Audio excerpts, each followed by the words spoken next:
Started.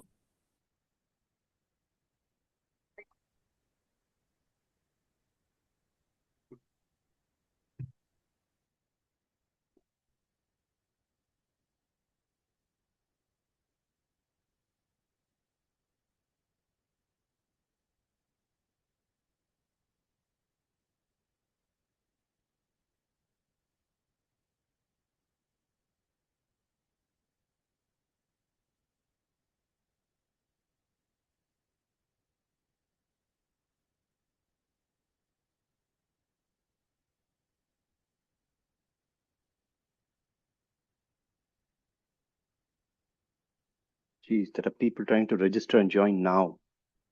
Okay.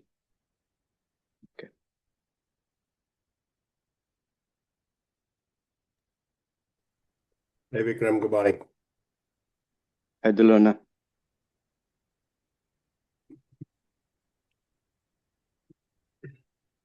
Hi Vikram. Hi, everyone. Morning.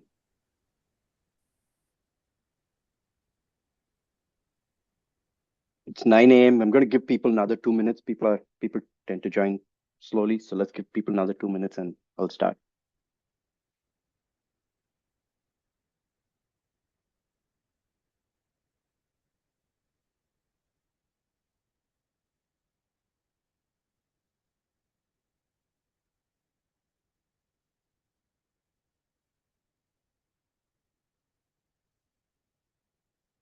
We have people joining from around the world and different time zones, different contexts.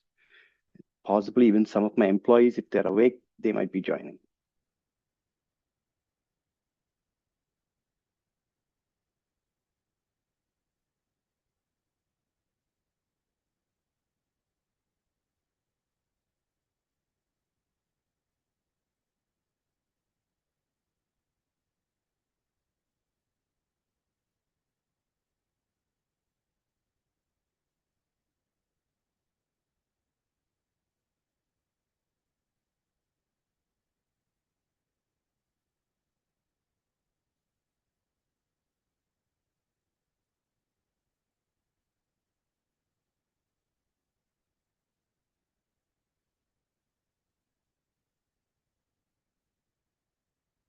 Okay, 9:02, let's get started. So this is going to be a fast-paced presentation. I'm going to cover about 70 slides in about 15 minutes.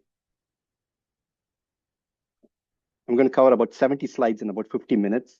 We are likely to go over a little bit. So if you need to drop off at the end of the hour, please feel free. But importantly, this is going to be recorded. And also I'm going to share the deck as well. There are people of various skill sets or even who are going to be joining this call. Some are technical, some are not.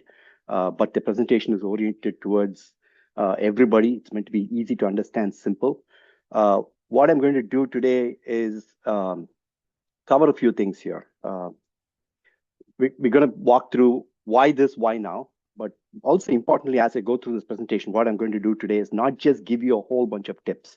I'm also going to explain why those of us who are in the industry are giving you these tips, right? So it's about people learning the reasons for it and the validation for it. You're not going to be able to remember everything in this presentation. There's a ton of content, so which is why all of this is going to be shared. You're going to be given resources. You're going to be given links, etc., so that you can follow later in addition to the presentation itself. So why this, why now? We're going to talk about why we're talking about cyber defense. Why is it urgent right now? We're going to talk about the concept of something called the attack surface, right? So those of us who are in the industry and criminals, we look at when we want to attack something or defend something, understand it from the point of view of an attack surface. And then we're going to go through what it means to defend yourself. And then I'm going to give you 8 specific areas in which we're going to walk through prescriptive tips on things that you can do for free. And then I'm going to talk about what's happening now with AI, depending on how much time we have, but I'll touch upon it. And I think that's one of the big reasons why I decided to do this. And then last but not the least, I'm going to leave a bunch of resources for you that you can utilize for practically implementing all of the tips that I'm going to give you.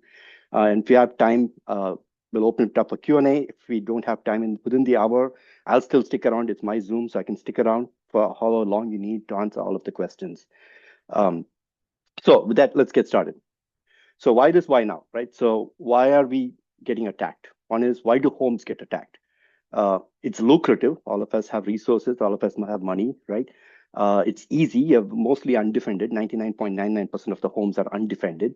Your targets for various different reasons, and you can get away, right? If I attack you and I just steal a couple of $1,000 while sitting on a beach in Thailand or Laos, you're not coming and getting me. You might get some recourse from your credit card company, but you're never going to get me, and I'm never going to get arrested. I mean, even this week, Google published the names and the names of some of the Chinese cyber attackers who've been launching phishing campaigns against Google customers, and they know exactly who it is. But unless they leave China, you're not getting their hands on them.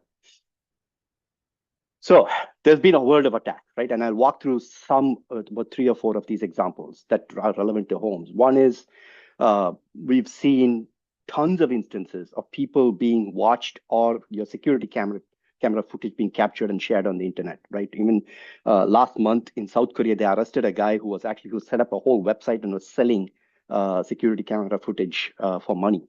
But not only that, there have been several instances, you can Google this in the news, where pranksters or even weirdos are talking to children through security cameras, baby monitors, etc.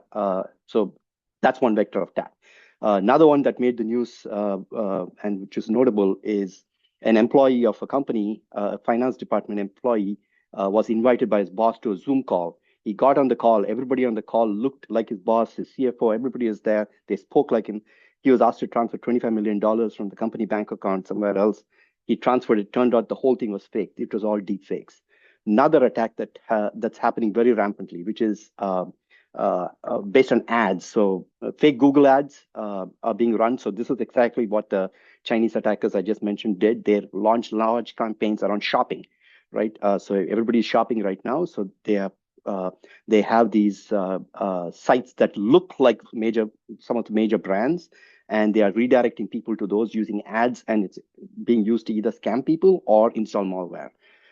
Last but not the least, the example is where people are made to download apps, free apps, weather apps, and these have access to your geolocation, and they give it to you for free. But what they're doing behind the scenes is they're selling it to a company called Arity. Arity in turn sells it to insurance companies, and your car insurance rate goes up because they're using it to track your driving behavior. So this is actual hits to your wallet as a result of essentially what's a cyber attack. So what is this attack surface? What are they coming after, right? So first of all, it's you. That's obvious. Second, it's your devices. Pretty obvious there as well. There are large instances of homes being attacked specifically because attackers want to take over your devices to use it for their purposes. So more likely than not, probably 100% of your homes today have a sleeper botnet in them, right? And what they do is they install this botnet. It sits dormant for a while until an attacker issues a command for it to go launch an attack against something else. Maybe it's an entity, maybe it's a government, maybe it's a corporation, whatever it is. Third is you may not be the actual target of the attack. You might just be the conduit of the attack, right? But they still may be coming after you because of your personal and professional connections. Your data is very valuable. Well, look at the market cap of Facebook. It's over $1 trillion. If you just take Facebook alone, then look at Google, then look at Adobe, then look at Oracle. All of these companies are major data brokers. Look at their market caps, add it up. That's how valuable your data is. And then your reputation. So what if I can tarnish your reputation constantly online, post bad things about you, etc. Right? So that's a vector of attack as well. And then last but not the least, it's all of your financial accounts, etc. So with this at the attack surface, how are they getting in, right? So what are the common vectors? Well, all of us, depending on who you believe, whether you believe Parks Associates or whether you believe Deloitte, we have the average American home has between 17 to 20 devices. My home has 25 devices, so it's pretty much on point. I have well over 40 apps on my phone, right? And if you add up all the family members, we are well over like 80 apps, 100 apps even.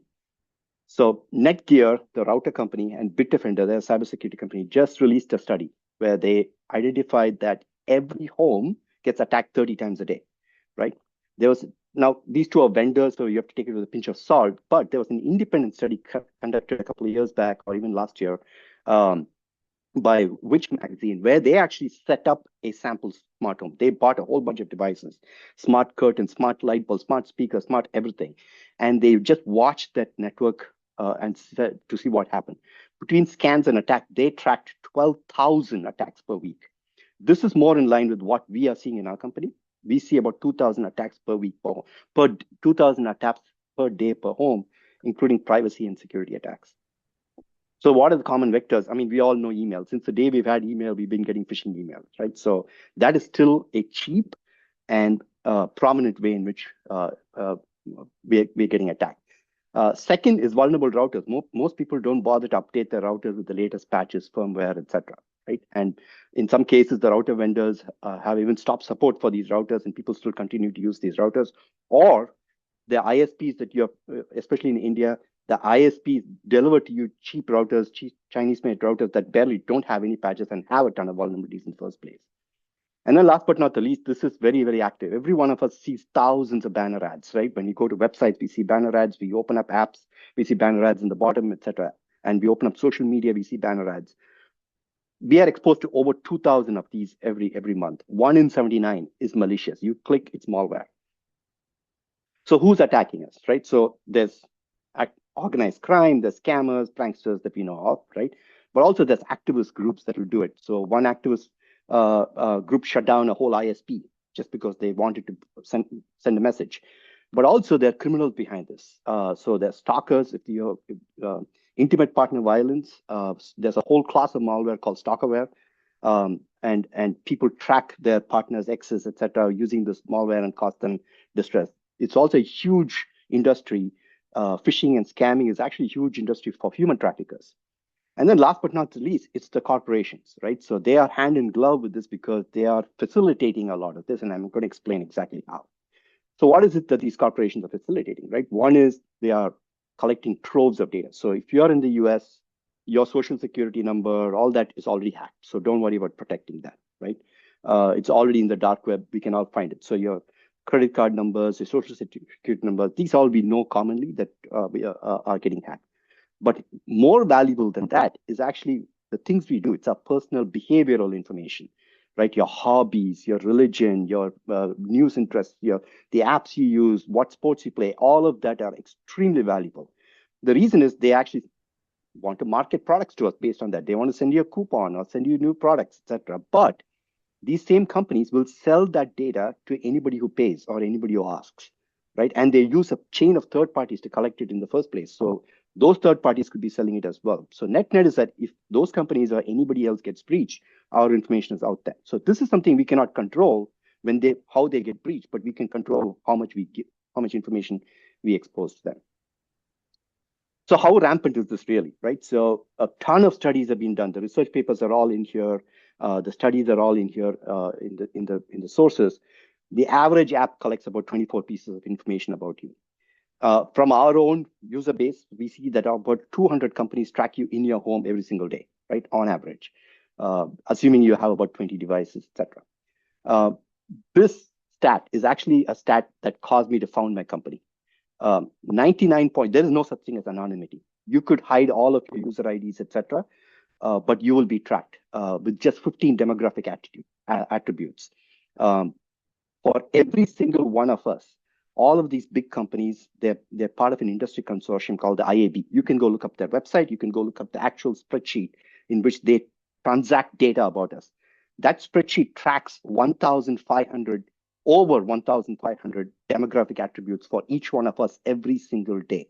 So any one of those 15 of those 1,500 will anonymize you, right? So it could be very unique signature. It may not even be your first name, last name, but you can be de-anonymized by just your browser fingerprint, right? You're on this browser, what kind of browser you're using, what version, what operating system, the fonts that you're using, your screen resolution, and then they can introduce other techniques in which to capture fingerprints on your browser.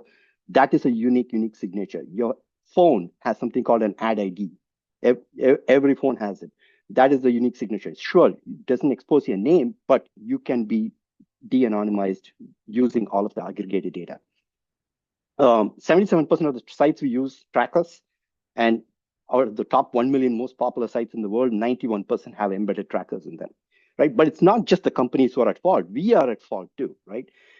So all the privacy policies and terms of service, we just click accept, accept, accept. And every year, it'll take us 76 days to read all of those for just the ones that we accepted in a single year. So what is the result? So we're all walking around completely naked, flaunting our stuff. You're going to get cyber attacks, right? And everybody knows about malware and viruses, but there are a whole slew of attacks that are possible. I'm going to possibly do, depending on interest level, I'm going to do a whole session just on each attack type and how you can get attacked. So if that's of interest, let me know.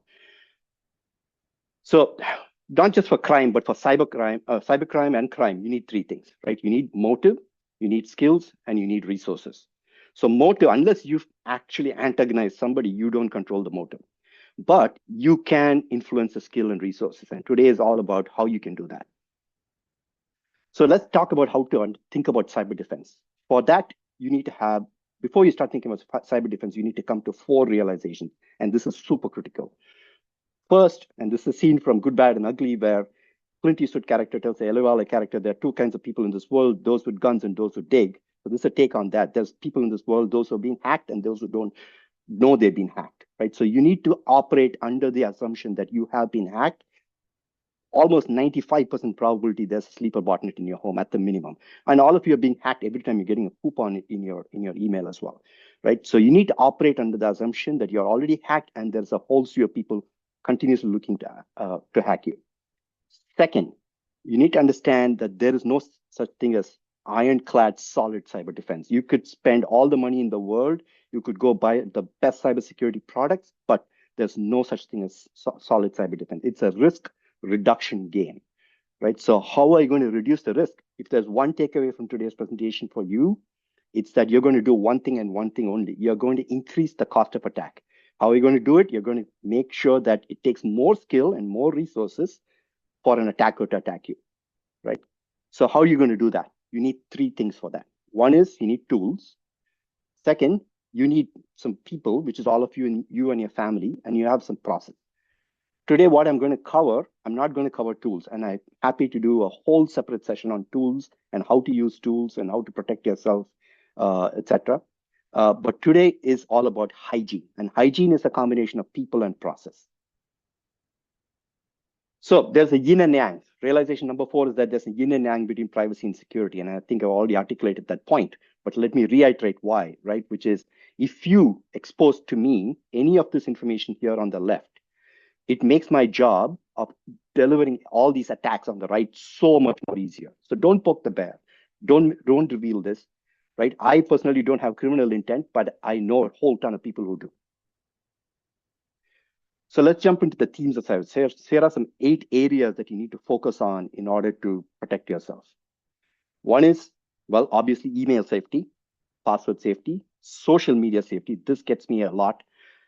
Network safety, your home network. How do you protect it? How do you make it more secure? Gaming safety, device safety, app safety, because we all use so many apps. And then last but not the least, cyber attacks don't just happen over the internet. They happen in person while you're shopping, while you're out riding public transportation as well, right? So I'll talk about some examples of real world safety as well. So let's start with email safety. So first of all, you have to enable 2-factor authentication, right? You probably heard this. And when we talk about password safety next, I'm going to go into why I'm asking you to do this, right? So your email accounts, make sure it's not just a password, you have a 2nd factor. Second is use separate emails for separate purposes. So if you have emails that you need to use for your banking and financial accounts, have one email for that. Do not use that same email for your store coupons or store membership or any other websites, etc. Right? So create separate email IDs. Also, what you could do, and this is actually a cool little trick, is if you have an Apple device, it's called Hide My Email. If you have a Google device, it's called Shield Email. Or if you have Gmail, it's called Shield Email. There's email aliasing services, right? So you still have your original email, but it creates a fake alias email address, which can still receive and send emails, but you use that fake email address, the email alias, with that specific account. Now, what's cool about this is that, first of all, it hides your original email address. Second of all, if that company gets breached, They only get this alias. They don't get your original email. You can actually go back into your email aliasing tool and you can delink the two. So now they have a completely invalid email address.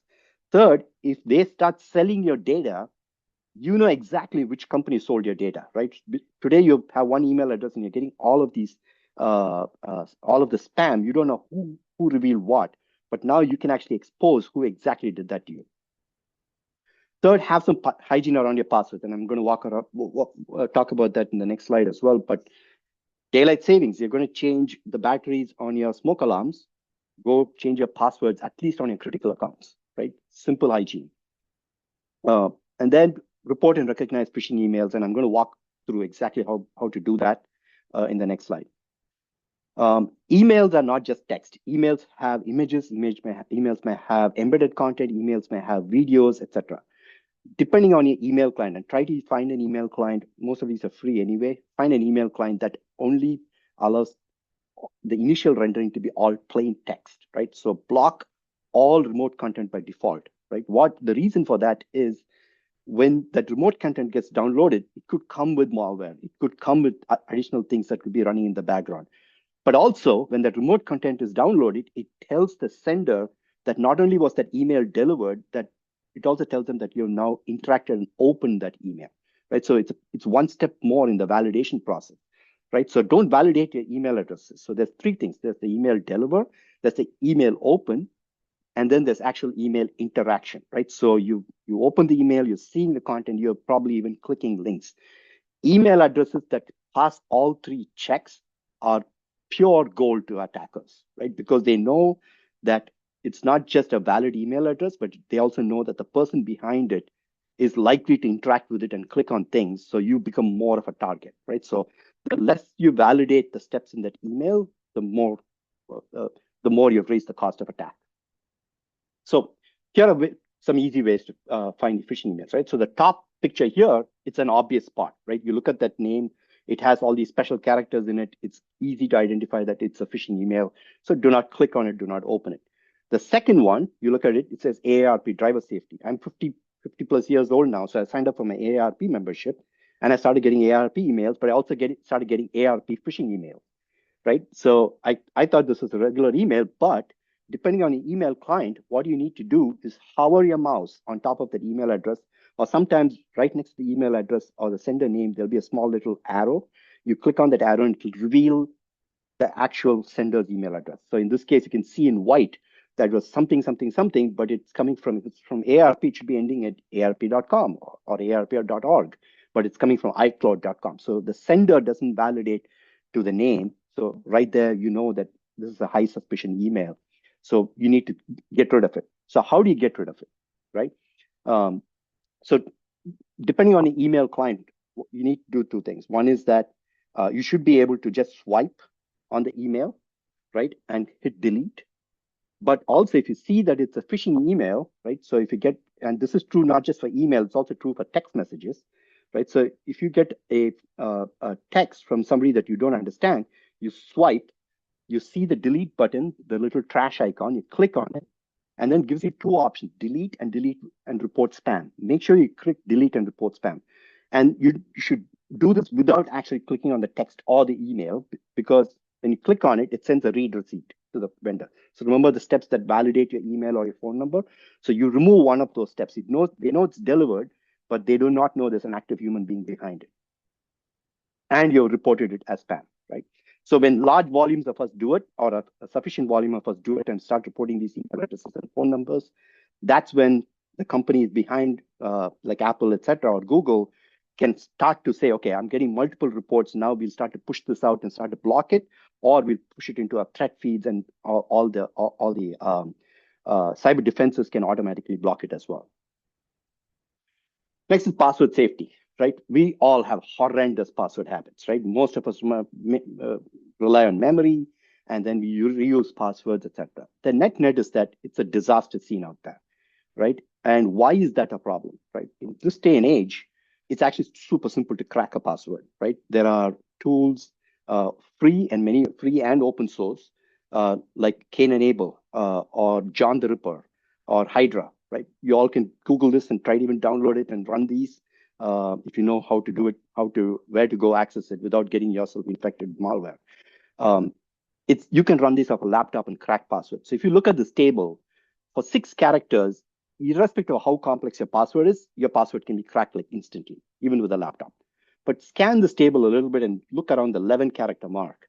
At the 11-character mark, the time it's going to take cryptologically to break your password, unless they get super lucky, cryptologically to break your password is going to take a ridiculously long amount of time, right?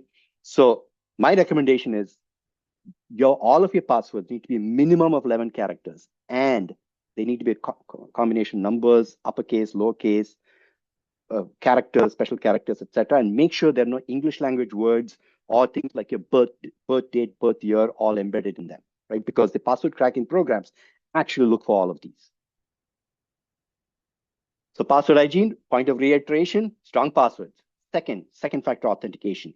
So in many cases, um, the website or app or whatever you use, they only will allow you to use email or SMS as your second factor. If that's all they allow you to use, that's okay. Set it up that way. But wherever possible, get yourself the authenticator apps. Authenticator apps are completely free. Google makes one. Semantics makes one, and it's very easy, right? So the website will give you a QR code. You open the app, you scan the QR code, and your authenticator app is linked to the website. And every time now you have to put in your authentication code in addition to your password, right? So this is more secure because it's a rolling authentication code. It doesn't come through SMS. SMS is not encrypted.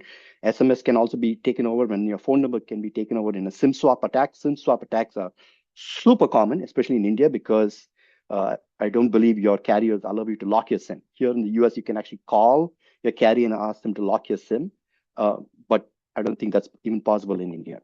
So in any case, get an authenticator app that you put on your phone. Use a password manager. In this day and age, they're all free.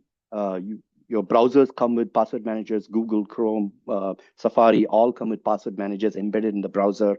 Your devices, your Mac devices, Windows devices come with password managers. They're also good about tracking your passwords across multiple websites and warning you when you reuse passwords, etc., and give you ways to generate actually complex passwords. So use it.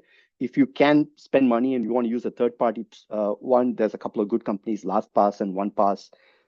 You can use that, but in this day and age, I don't see any value in using anything other than what's already provided by your devices and your browser. And then last but not the least, use passkeys whenever possible. So I'm going to go into a little bit, pause a little bit and go into the mathematics of this as to why this is a little bit more secure. So when you type in a password, it gets put through what is called a hash function. It converts it into gobbledygook of like 32 characters, right? So it's very hard to decrypt that and come back to the password. But today, you have all these tools which can actually do that decryption, bring it back depending on the complexity of a password. The advantage with passkeys is it uses the laws of primes. So when you have the fundamental law of arithmetic, which all of you have studied at some point, says that if you have an integer, it can be broken, unless the integer itself is a prime, it can be broken down into 2 unique primes, which when multiplied factor into that integer. Now, when you have extremely large primes, so the multiplication is easy, but the refactoring is almost computationally impossible. So when you have extremely large primes and you multiply them and you get a product, say these primes are 300 digits long each, your product is now 600 digits long. If you get that product, it's hard to come back to those 2 primes, right? So the advantage with that is that product number becomes your public key. It's used to encrypt your messages for anybody that you're communicating with. And you have a private key that's now locked and on your device physically and behind your Face ID, or it's behind your fingerprint or a code or something like that. So you have to have that public key. And then from that, it's impossible to get to your private keys. But also the company that you share that public key with in order for your secure communication, if they get breached by an attacker, all they have is that public key. They still can't decipher the private keys to decrypt the message. So that's why passkeys are more secure than passwords. Now let's talk about app safety. So first of all, let's understand where we have apps, right? So there's all the well-known areas, your phone, your laptop, and your wearables, right? But in addition to that, we are interacting with apps everywhere. It's on your TV, it's in your car, It's on devices, and they're not even called apps. They may be called skills, so you don't even see it, right? And it's on in our real world interactions as well. So when we leave the home and we interact with things outside in the world, you're interacting with a ton of apps as well. So make sure your awareness levels are up when you transact with any and all of these scenarios. And how dangerous are these apps, right? So apps are dangerous because they have access to your operating system of that whatever the device they installed on, have access to your data. They may have access to your camera, your Bluetooth, your Wi-Fi, your mouse, whatever it is as well, right? Depending on the app. They may be talking to other devices on the app. So the app itself might be to control a device inside your home, or they may be able to talk to multiple devices in your home, such as your management app, etc. And then last but not the least, many apps also have access to your social network, right? So apps have, think about what power the apps have because they may have any and all of these. So apps come into your world, but either pre-installed on the devices that you have, or you're manually installing them. They may be visible or they may be invisible. They may be running as services. Very often on laptops, etc., they're running in the background, etc. Even antivirus sometimes you don't even see it; it's just running in the background. Then, last but not the least, they're not just on devices you own; they are on devices you don't own and you interact with. So considering all of this, how risky are these apps? So we conducted what, as far as I'm aware, is the world's largest study on app safety, right? We analyzed over 1 million apps on both the Google and the Apple App Store. And this is data from just one of those stores, right? Most of the apps are either education games. The three biggest categories are education, games, and business. So two of the top three categories are children oriented. So keep that in mind. And how dangerous are these? So when we analyze, what we found is that tons of apps collect identifiers. So it's your user ID, it might be a name, it might be a social security number, it might be several things. It might be a combination of those in addition to your ad ID on your phone, etc. Right? So tons of apps collect that. Tons of apps also collect geolocation specifically for tracking you across not just the apps, but across other websites you visit or even locations that you travel. Third, a ton of apps collect your search history, right? Specifically for tracking purposes, as well as your browsing history, right? So, and then a whole bunch more apps collect, especially games, collect your geolocation and your identifier. So they know who you are and where you are. So think about that. Think about that risk. And then last but not the least, this drives me nuts, is that a ton of apps don't have a privacy policy. So what that means is that you've given an app any and all of access to your device of all those categories that I talked about, and you have no legal recourse. So they can do whatever they want, and you don't know what it is they are doing, right? So given that risk, here's some tips to follow. So first of all, download apps only from the trusted app store. No USB drives, no Dropbox links, none of that, right? So yes, that doesn't mean that it's very secure. I just showed you how much more risk is there. But what the trusted app stores like Google and Apple, etc., do is every month they go in, they look at the apps, they see if there are any malicious apps, there are apps hiding malware, and they clean it up to the extent that they can, right? Second is that there's still a lot of risk in these apps that I just showed you, right? Even the ones that are left over. You have some recourse. You can go back to them and you can complain to them and they will take action, right? And if they receive a certain volume of complaints, they'll take action. And then third is that if they find something and they know a whole bunch of users have actually downloaded it, they will actually go to the extent of actually notifying you, right? So that's why you want the trusted app stores. Give apps access only to settings they need. So your weather app does not need access to your camera or your microphone. Your weather app does not need, yes, it needs access to your geolocation, but it doesn't need access to the geolocation when the app is not running, right? So think through all of the settings that it has access to and the context of the settings and turn it off whenever possible. Like I said, do not install from USB drives. There are people, whenever we go to conferences, there's companies that will just hand out USB drives with like stuff on it. Feels like a work thing. Whenever there's stuff on it, etc. Many of these come pre-infected. So the companies that are giving it to you may not even know about it. So just be aware of all of these risks, right? So it's not just USB drives, but also other storage media, but also cloud links, etc. If you're not using an app, delete it. You don't need that app sending data constantly. Apple has gotten good about it, where they will actually soft delete the app, but the data is still on your device until you hard delete it. But whenever possible, make sure that you do delete it. And then last but not the least, review all your app settings. Many apps are notorious, so you can go look at all the privacy and security settings of the app. But when you get an app refresh, many companies are notorious for resetting all of them. So if you remember what they are and you know which apps got recently updated, then go in and verify that they are still there and make sure that you reset them if they've changed. Social media. This is a huge section. There are about 6 areas that I want to talk about, 6 or 7 areas that I want to talk about. Social media, everybody thinks phishing happens through email. A large amount of phishing happens on social media, right? It's a huge vector. Not only that, it's a malware distribution platform. There's so much that comes through social media, right? On the pictures, on the videos, on links, on comments, everything.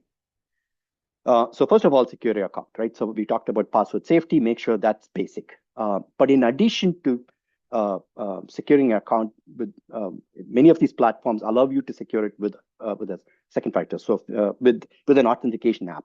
So Facebook does, X does, Instagram does, all the reputable ones do. But in addition to that, what happens if you lose your phone, right? So you can't access your authentication codes. Some of these will also allow you to generate what are called backup codes. So if you look at the screenshot down below, there's backup codes. What these are is you'll actually have to physically print them out or store them in a secure place digitally. And these are one-time use codes. If your account gets hacked and you lost your phone or whatever, right?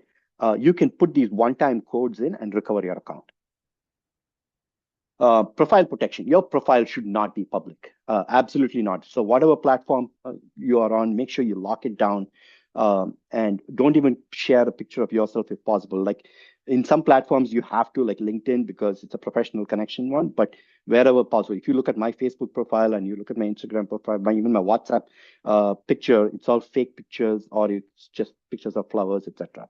Second thing that I advocate is that you keep changing these pictures on a periodic fashion. So if somebody tries to do a copycat account of your account, then they also you're increasing the amount of work they have to put in to stay relevant to your account, right? So keep changing them, etc. Most apps will ask you to share your contact list. So that's a big no-no. So wherever possible, turn it off. Don't share it with the app, with whatever the social media platform. And make sure your friend and connections are non-public, right? So if I'm going to create a copycat account of your account, I'm going to look at not just your profile picture, how many posts, your account age, etc., but I'm also going to try and mimic all of your connections, right? So that's what makes it authentic. So when I start reaching out to people in your network saying it's you, you're more likely to believe when they see it's all the same connection, right? So that connection list should not be visible at all. So turn it off on as many platforms as possible. This is obvious, right? Don't accept friends requests from strangers, but there's a subtlety to it. What if you're getting a request from somebody you actually say it's an old high school classmate? Do an offline validation, right? So if they're your high school classmate, more likely you're connected to someone that they're connected to as well. So reach out to that other person, say, hey, is that the person? Is that the account? And are you also connected to them? Once you get that offline validation, then you can accept the request. All your interests, like I said, do not share this. So in many cases, your birthdays, your hobbies, the city, your first car, all of this is part of your security questions for many of your accounts. So putting that out there is just opening it up to phishing attacks or other attacks, account takeovers. In terms of posting and sharing, right? Remember, when you post, there's always somebody listening, right? It's either your connections, but the platform is always listening. So nothing you post on social media is private, even if you are in a closed group. Wherever possible, you can actually change the post to say connections only. Try to make sure that it's not a public post. If you do have to post public, then be aware of what you post in terms of content. So you can change your audience settings. So a couple of screenshots in here where it shows you based on the platform, you can go change your audience settings on a per post basis or as a blanket setting. We all part of groups. We follow WhatsApp groups, Facebook groups, like I'm part of my town groups for gardening or even the town in general.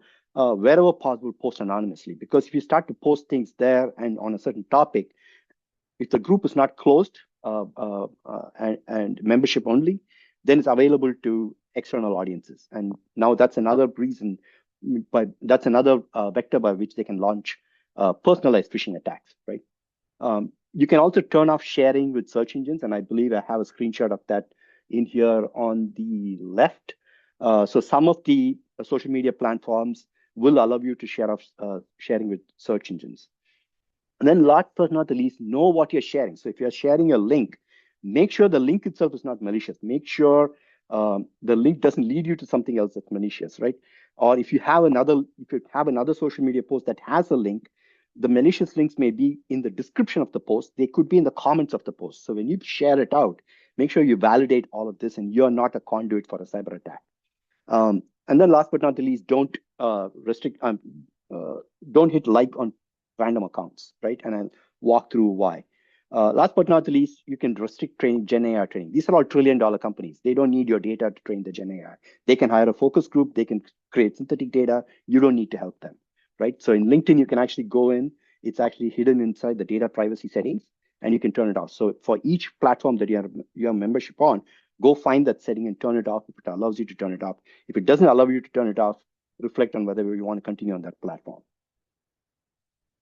Photos and videos.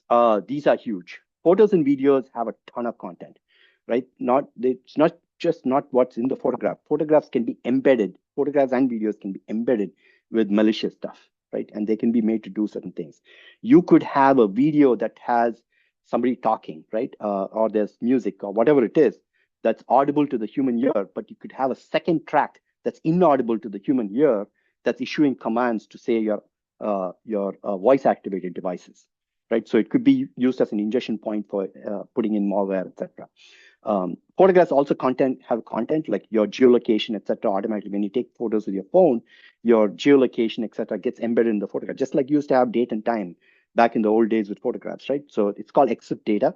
So you can actually go and remove all the exif data on all of your photographs. So make sure you do that. Some platforms are good about stripping it out when you post it.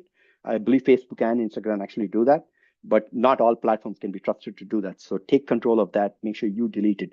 You could be posting a picture of a flower in your garden, but you're revealing your address.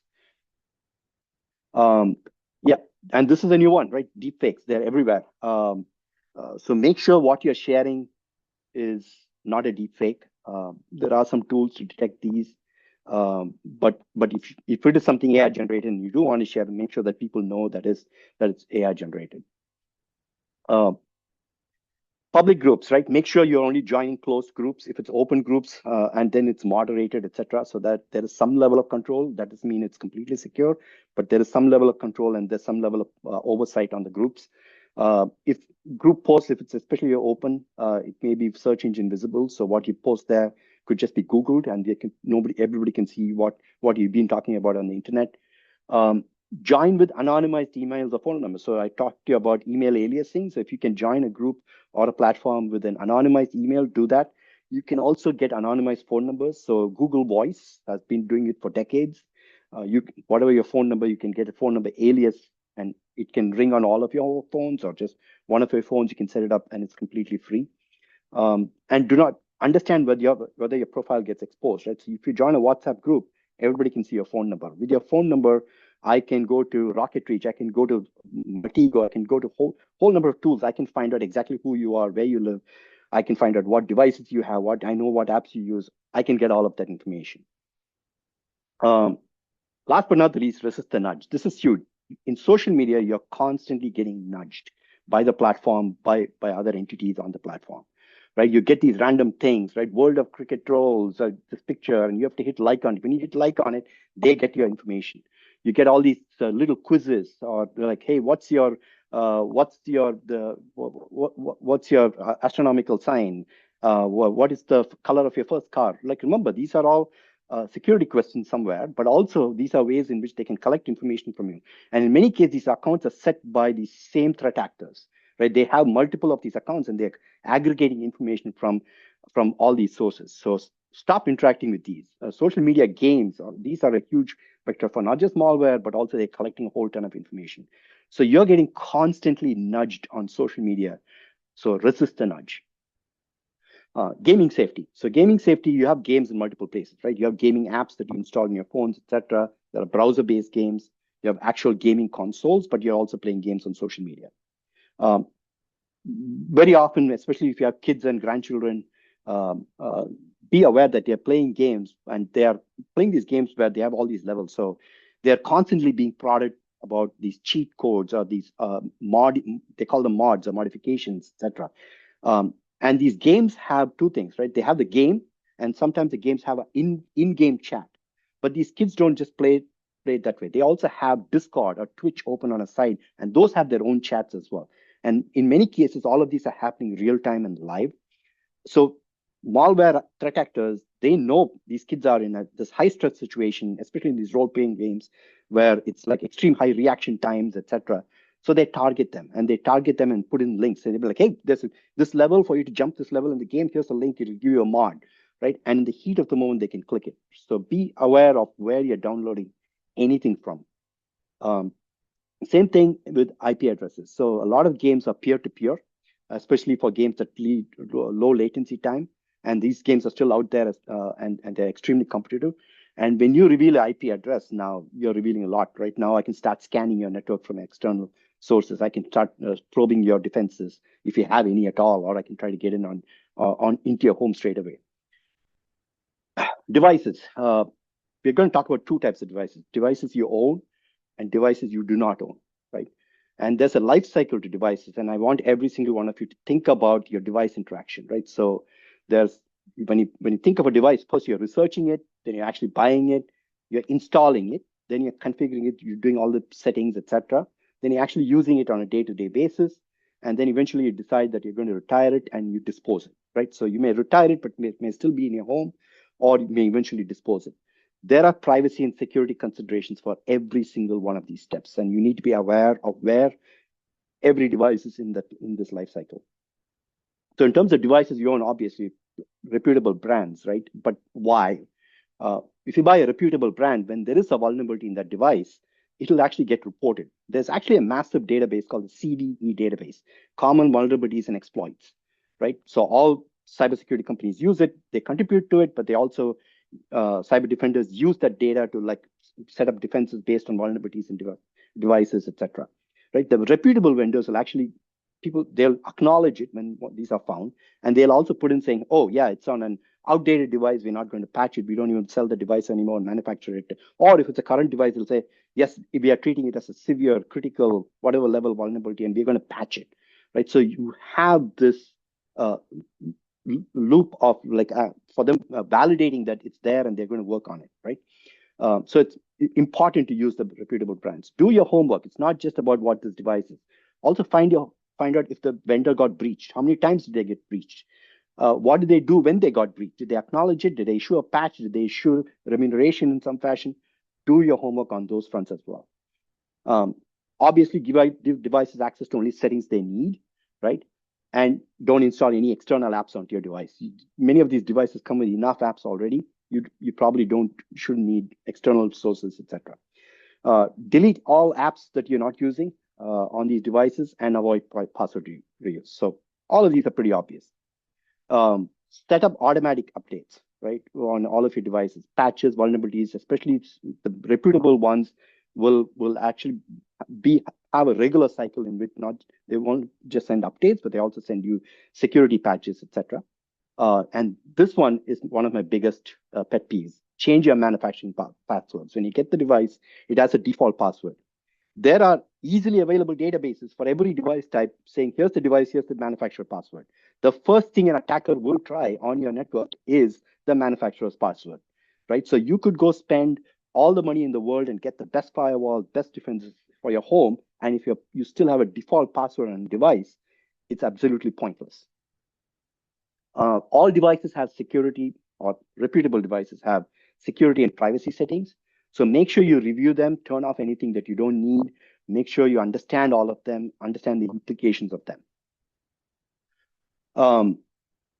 Categorize your devices that you have in your home. There are critical devices like your laptop and phone. You're doing your banking transactions on them. You're working on them. You're accessing private information on them, right? So these are critical devices. Your light bulb is not a critical device. Your smart speaker is not a critical device.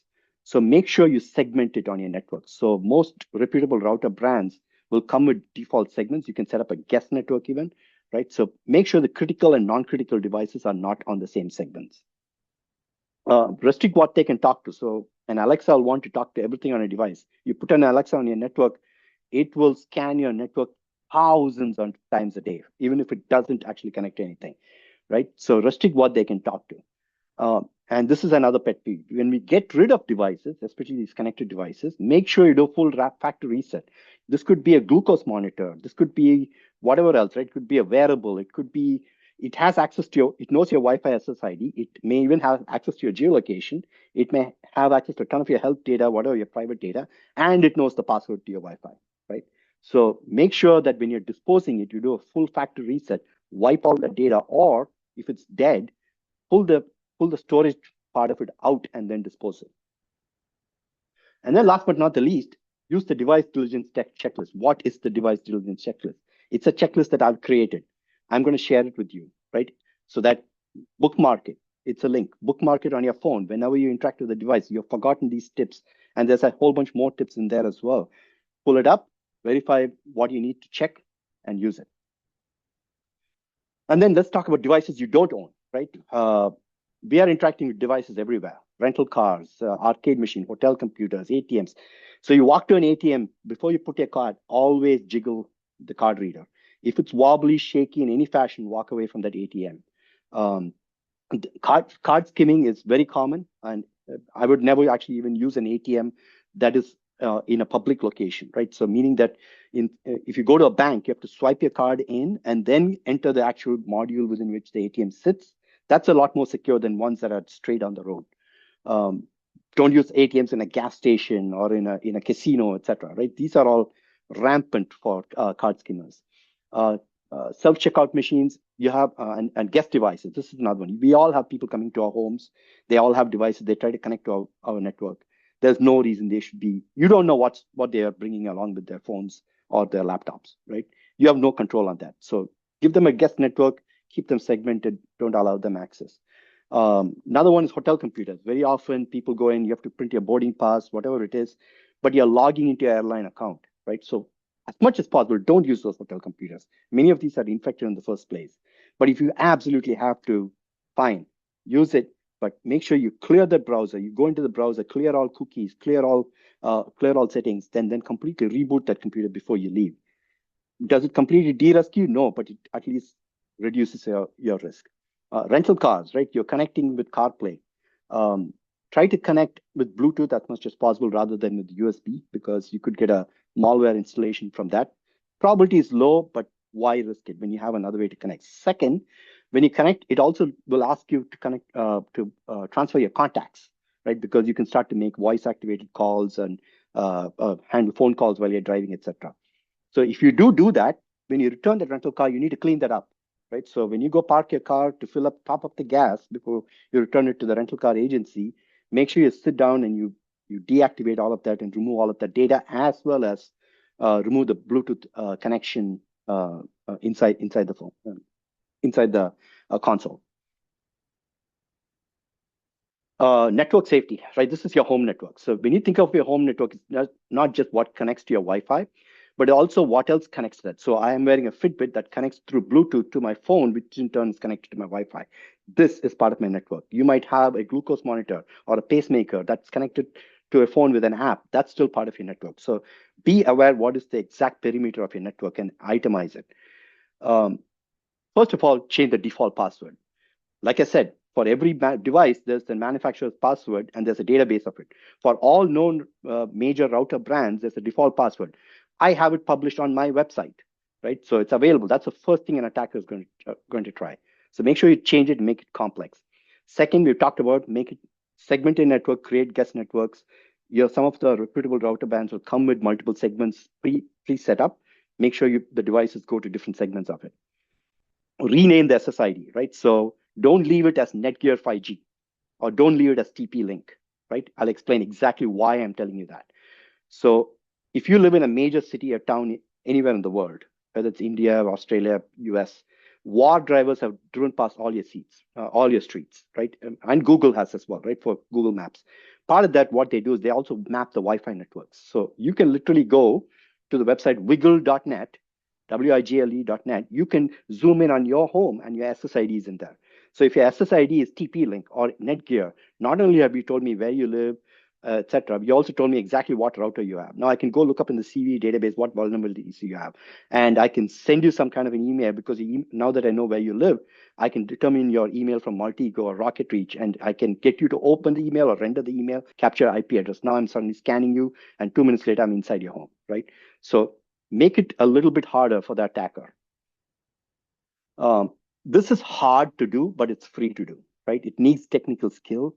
Um, you there are apps, there are devices that have administration apps. Your router itself will have an administration app that you can access from anywhere in the world, right? These open up connections to the external world through your network, through your security. And in many cases, they have open ports, and which is a huge vulnerability. Many devices have that. So one of the things attackers will do, they'll scan for these open ports and try to get in, right? So why don't you scan it? And the tools to do that are free, but it needs networking knowledge and technical knowledge. So if you can't do it yourself, try to find somebody in your neighborhood, or maybe even hire somebody technical to do it. But it's worthwhile doing because it's a tunnel to get into your network if it's open. And then last but not the least, enable encryption. This one drives me nuts, especially in India. These ISP, I literally saw in my parents' house an ISP deliver a router that had WPA encryption. It's so outdated. It can be cracked in seconds, right? And what made me mad is the fact that that router had WPA2 on it. I'm sorry, had WPA AES on it. It's just a setting. They could have set it to that and walked away, but it chose the less secure encryption standard, right? So make sure you go in there. If you have WPA3, make sure you set it to WPA3 or at least WPA AES, but definitely do not leave it at WPA or WPA2. Real world safety, right? You're going to get hacked when you're in public spaces. You're on a bus, you're in a concert, you're in a restaurant, etc. So turn off all your radios on your devices. Turn off the NFC, turn off your Bluetooth, turn off your Wi-Fi. If you're not actively using it, if you have an active connection with the headphone, you're listening to it, that's okay. But if you're not listening, turn it off, right? If you're going to walk around flaunting all of this, you are asking to get attacked, right? The easiest way to pickpocket these days is not to reach into your pocket and pick your wallet. We all have tap and go credit cards. So I carry a small handheld credit card reader in my back pocket. I can come bump into you on a bus, and there you go. I've transacted with you. I can, and the way they do it is they do it small transactions, $1.29, $2.69, 99 cents, right? So you don't pay attention to these small transactions. So they bump into 20 people, suddenly in one short train ride, they've got $20, right? So they could do this all day. So don't allow yourself to be a victim to that. Also, try to get RFID blocking wallets. This is an RFID blocking wallet, right? So put your tap and go credit cards into this. How much does this cost? It costs pretty much the same as a regular wallet. So no reason why you should not be buying and using these. When you have to charge your devices in public, don't use USBs. There's a whole attack category called juice jacking, where they'll install USBs with malware on it. So you don't know, you just a USB. And you could get infected with malware. It's rare, but why do you want to expose yourself to it? But power works. Power has worked since the day batteries have been invented, right? So use the power outlet rather than USB. If you have to use data, I always use my hotspot, or you buy a hotspot. Don't try to connect to your coffee shop or hotel Wi-Fi. These are in fact, I literally had dinner last month with a person who's an active attacker. And he says the first thing he does in any hotel is he scans the network and he probes the network as soon as he gets in. And what he sees is incredible, right? So there's an incredible volume of information your devices and apps are revealing. You're just asking to be attacked at that point. Last but not the least, this is a little painful to do, but it's free to do. Apple calls it lockdown mode. I believe it's called on Google devices, it's called lockdown mode as well. It locks down everything, your SMS, your email. You won't be able to readily see things. You'll have to authorize on everything. So it makes the usability a little painful, but it is the most secure mode. It will even block spyware from being installed on your phone. So what's happening with AI, right? AI attacks are already happening, right? There's a whole bunch, and there's a whole bunch of new attacks and malware happening. I won't go into all of these because we are short on time, but I'll touch on three. One is shape-shifting malware. AI is generating this. What is shape-shifting malware? So when you get malware, the way antivirus vendors work is somebody will have to actually analyze that malware. And they need to find the signature of that malware. And when they find the signature, they say, okay, block anything with the signature, and they push that update. So when you get an antivirus update, you're getting these malware signatures downloaded to your laptop. What AI generated malware is now able to do is they're able to create shape shifting malware, meaning when it's on your laptop, it has one signature. When it's on my laptop, it has another signature. So if you have signature based defenses like antivirus, these are not very useful moving forward. Second is real-time adaptation malware. So usually when attackers deploy malware, it has one purpose, like to ransomware you or spy on your network or sit as a dormant botnet until it's called, whatever it is. But now it's able to do multiple functionalities. It's able to get into your network and then look around and say, what else can I do here? I know I have come for this one job, but I can do maybe a few other things, right? And it's able to adapt itself and create variants, etc. And then last but not the least is hyper targeting, right? So we have stopped getting the Nigerian prince emails. We're now getting very targeted phishing emails, but that's just one aspect of it. If you could even get hyper targeted malware, right? That's just targeted, built specifically for you. And attackers can now do this because they have access to AI infrastructure where they can create thousands of these instances and customize it per target. So there's a lot happening with AI. AI agents are here, right? Last month I was in a session at MIT where the person who deployed UPI and Aadhaar card for India was in the room. He's already thinking about deploying one AI agent per citizen, so it's going to negotiate insurance rates for you. It's going to pay bills for you, etc. Right? But what that means is that your attack surface, I gave you a bunch of things, has now expanded into AI, right? So your AI can be attacked, and there's various things already happening, and there's a whole bunch of things that are going to be happening very soon as well. And fun fact about this slide: if you look at all my other slides, I had this yellow and red icons, etc. This slide, I asked AI to create the image for each of these concepts, and here are the images it created. So it's almost like it's sending a subliminal message. So key takeaways: it is staying safe is hard. But it's not hard. It's work, right? You just have to remember to do a lot of things and have a high level of awareness. You need to protect everything and everyone, right? And that is very, very, very critical. Develop a cyber hygiene muscle memory, practice, practice, practice, right? If you look at all the things I've told you today, you need 4 skills to achieve 99% of them. You need the skill to read, you need the skill to type, you need the skill to click, you need the skill to swipe. If you have these 4 skills, you can accomplish 99% of what I've told you today, right? So it's all about really learning to practice. Resources, there's a bunch of free tools. I'm going to point out a couple that I think everybody should start using. One is Have I Been Pawned? So this is a website that's by a very reputable cybersecurity researcher. He's been doing it as a public service for years and years. You can go to that website and you can put in an email addresses and see every place where you've been breached. And don't be surprised when you find a whole bunch of companies that you've never heard about, right? Having lost your data. And those are data brokers, ad networks, etc., that have access to your data through all of the sites that you visited. Second is URL reputation scan. There are a whole bunch there. So when you get a link from somewhere and you want to click it, but you want to verify if it's safe or not, copy that link. Don't click on it. Copy that link and paste it into the URL reputation scanner. It will tell you whether it's malicious in some fashion, right? Now, is it 100% guarantee? Absolutely not, but it's still better than not doing anything. Third, in terms of awareness, we put out a bunch of free videos, but also there's a whole bunch of free stuff from the government. If you want to download actual printable resources, the FTC will actually send you boxes and boxes of actually free material on latest scams, all that kind of stuff. You can just go order it. If you want to distribute it in your community, that's a good way. If you want actually breach and you want to report in the US, it's the FBI Crime Center, but in India, there's a similar one. So find who it is and report your breaches, report your scams. A lot of industry coalitions put a ton of content and warnings out constantly. Links to all of those are here. In terms of your actual interest, if this interested you in cybersecurity itself or to understand what else is happening, Krebs on Security is a great blog. Brian Krebs, again, a highly respected industry researcher, puts out a bunch of content. A lot of it is technical, but he talks about breaches before even companies know that they've been breached, because he finds a lot of stuff. If you want to understand the deep dark side of cybersecurity in a non-technical fashion, there's a beautiful podcast called Darknet Diaries. Highly, highly, highly recommend everybody listen to it.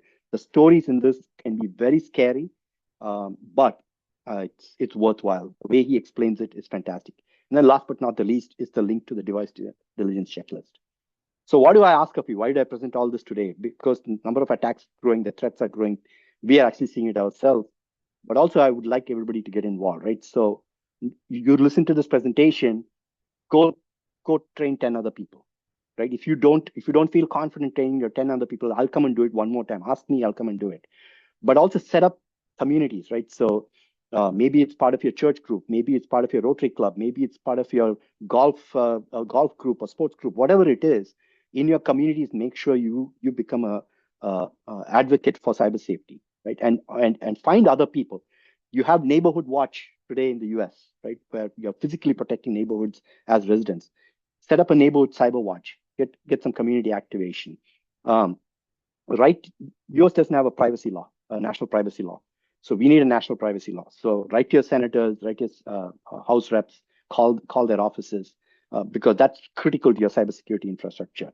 And then last but not the least, if you actually have some technical background, uh, IEEE has something called IEEE is the organization for engineers worldwide, irrespective of your specialization. Um, there's an industry connections where people like us can also participate and contribute. So I am actually the vice chair of a subcommittee on human centricity.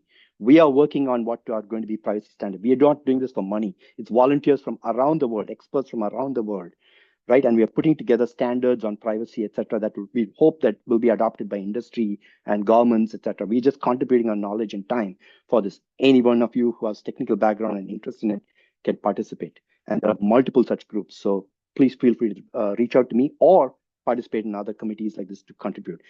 We have been slogging on this for at least 2 to 3 years, and the outcomes of some of the privacy standards we have put together are actually now going to be tested at the FIFA World Cup next year. There's a concept called digital twins that's coming out, and what's the privacy around it is something that's going to be based on the standards that we put together. So that's it. Thank you to everybody. I'll now open it up to Q&A. If you want to, if there are any questions, please put them into chat. And second, before you leave, if you look in the chat, there's an event feedback. I would love to get everybody's feedback on what you got out of it. I know I went at a rapid pace, but like I said, I'm not expecting everybody to be an expert at the end of this 1 hour. I'm hoping that you take the deck, you take the resources, and you'll train yourself. And if you need me to do this a second time for you to get a grasp on the content, reach out to me. I'll do it again. So with that, let me open it up to questions. If people need to drop off, please drop off. I'm going to stick around. But if you have any questions, either jump on the microphone or type it in the chat.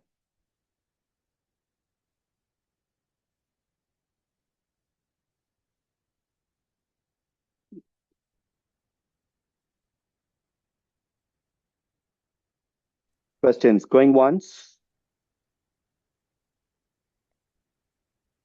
I just wanted to say thank you, Vikram. It has been really nice content. Many things that maybe we can double click and we can kind of talk more about that. I might have like personally some of more question about some password management and some other security question, but maybe it's pretty wide discussion.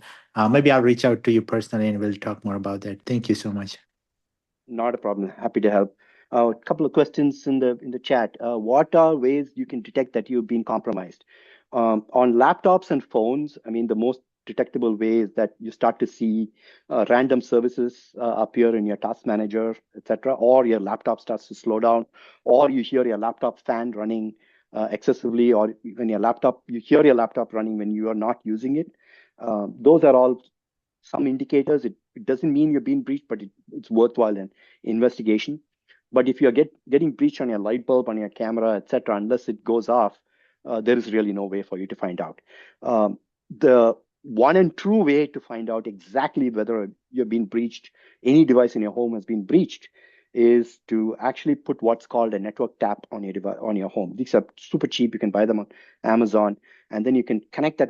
You put it in front of your router. And then you tap into all of your network traffic. And there is a tool called Wireshark. So you can connect your laptop, you can install Wireshark on your laptop, connect it to your network tap and watch the traffic. And if you understand networking and you know to analyze traffic data, etc., you'll start to see malicious packets flow through, malicious endpoints happen, etc. So that's the one and true way, but it needs a lot of technical skill and know-how. But other than that, visually, there's only a few indicators. Hope that helps. When do we know when not to log into your bank account? Yeah, do not log into your bank account if you're in an airport and you're connected to the Wi-Fi. If you're in a hotel and you're connected to the Wi-Fi, that would be the worst time to connect, or in a coffee shop, that'd be the worst time to access any financial account, right? Yes, the traffic is encrypted from your laptop on, but the packets can be captured and they can be decrypted, right? So why the risk? A session on securing Zigbee thread networks for IoT and home devices would be good along with Wi-Fi based devices. Yes, Zigbee standards are growing for sure. Home IoT, yes, I can do a whole technical session on that. Happy to do that. Will the recording be shared after the meeting? Absolutely. Recording and the deck will be shared. And I'll send a link to the deck as well as the device checklist. I have it also in PDF format. So if people want a link or a PDF format, you have both.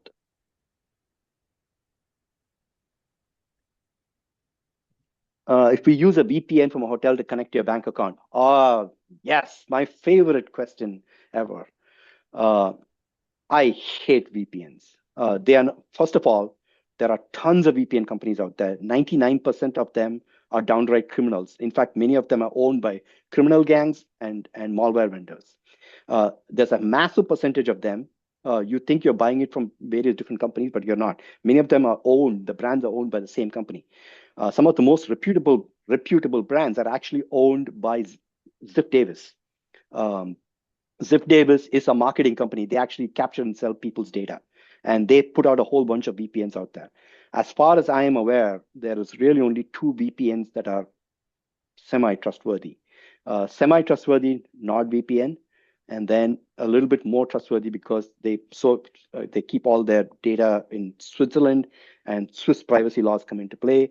Proton VPN, but VPN is not it's not private, right? It's only private. VPN, you're installing a software on your laptop and it's connecting to a server that's owned by the VPN company, right? Which is actually the exact same as your ISP. You're just changing ISPs for all practical purposes.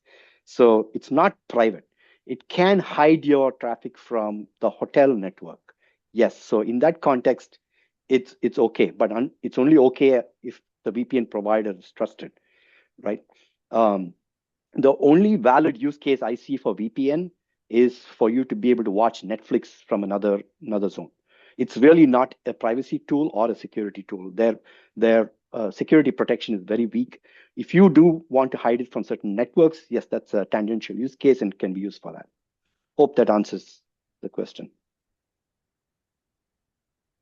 So are there any tools that we can use from a hotel connect to your bank? Hell no, there are no, you do not connect to your hotel in the first place. Buy a hotspot and carry your own hotspot if you have to. But please do not connect to the hotel unless you absolutely have to. And even in that case, do not connect to anything of value.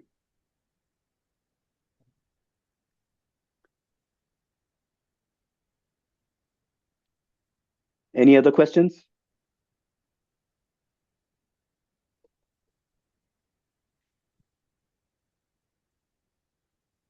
So hotspot devices are safe. They're not safe, but they are safer.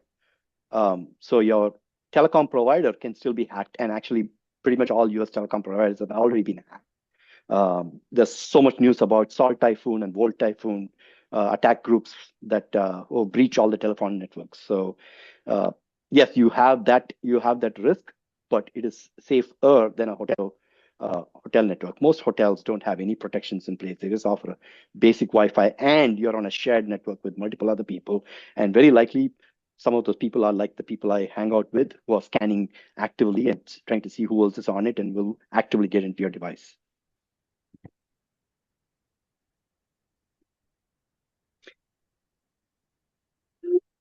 Any other questions? Going once? Almost at 10:15. Going once, going twice, going thrice. Thanks, everyone. This is all recorded. I will share everything. Please fill out the feedback form when you get a couple of minutes. It's anonymous. It's only 7 questions, so please fill it out. Bye, everyone. Thanks, Vikram. Bye, everyone.